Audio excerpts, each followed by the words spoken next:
virou e o Jairo está aqui na paleta francesa, né? A camisa azul, tênis vermelho ali, tá nas cores da Olimpíada, Jairo. Exatamente, só faltou o barrete frígio, aquele chapeuzinho que vai ser o símbolo das Olimpíadas. É isso aí. Ô Jairo, vamos começar aqui, só que a gente tem que fazer um registro triste antes de tudo, porque morreu a nadadora e medalhista paralímpica Joana Neves aos 37 anos, Jairo. Pois é, Yuri. A Sociedade de Amigos do Deficiente Físico, a SADEF, clube em que a atleta atuava, confirmou a morte.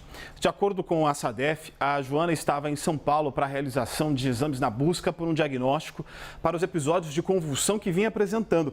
A nadadora potiguar se sentiu mal na noite de domingo e acabou morrendo após uma parada cardiorrespiratória. A Joana conquistou 4 medalhas paralímpicas em Londres 2012 e no Rio de Janeiro em 2016, sendo 2 de prata e 2 de bronze. Além disso, foram 15 pódios em competições mundiais. Aos familiares, os nossos sentimentos aqui da CNN. Exato, nossos sentimentos todos aos familiares, à família de Joana Neves.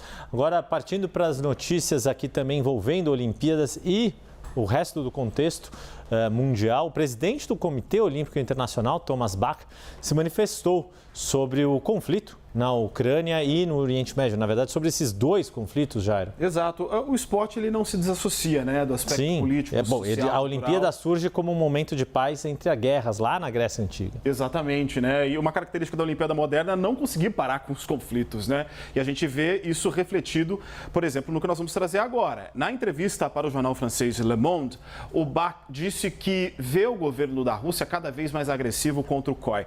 O presidente do movimento olímpico também confirmou que a participação de atletas russos e bielorrussos nas cerimônias de abertura e encerramento será discutida pelo Conselho Executivo do COI nesta semana. A gente lembra que atletas desses países poderão ir a Paris, mas sem bandeiras e emblemas, hinos nacionais. A gente viu isso, por exemplo, em Tóquio.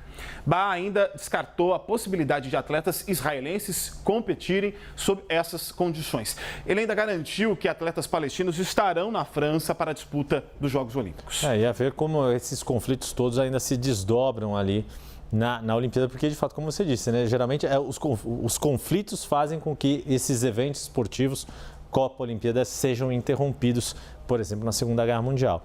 A França começa a se preparar, pelo menos agora dando uma relaxada aqui para o Tour da Tocha Olímpica, que é um dos momentos mais esperados antes dos próprios Jogos, Jairo. Exatamente, né? A tocha fará toda uma trajetória no território francês. Inclusive, a polícia francesa apresentou como é que será feita a segurança durante o evento.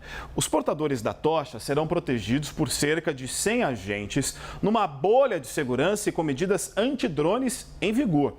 O ministro do Interior francês, o Gérald Darmanin, participou desse exercício que a gente vê inclusive aí nas imagens para mostrar como é que será a força-tarefa. Olha lá, todo mundo em cima de um possível ataque, né? Caso a tocha, inclusive, no dia seja atacada. A chama olímpica será acesa na Grécia, na cidade antiga de Olímpia, né? Em 16 de abril e chegará à França, desembarcando em Marselha no dia 8 de maio. Estima-se, inclusive, que cerca de 150 mil pessoas estejam no Porto Velho da cidade de Marselha para recepcionar a tocha.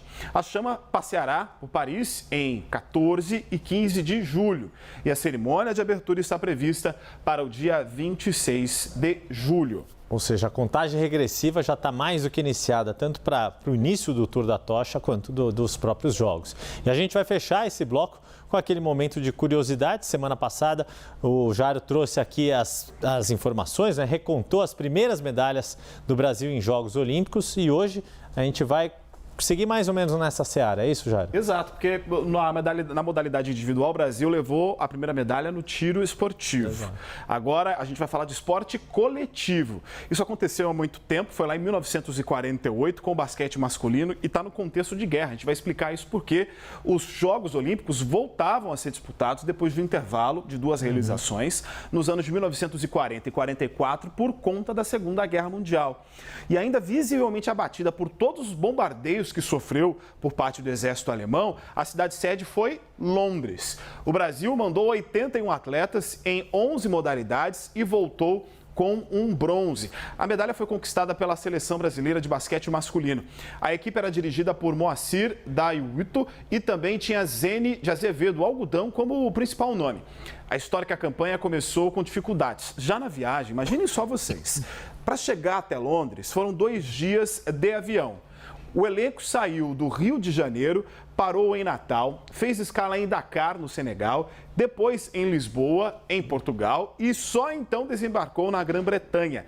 A equipe ficou em instalações militares, gente, sem condições, sem local para treino e distante a 80 quilômetros das quadras onde os jogos foram disputados. Ao todo, foram 8 jogos para conquistar a medalha, com 7 vitórias e 1 derrota.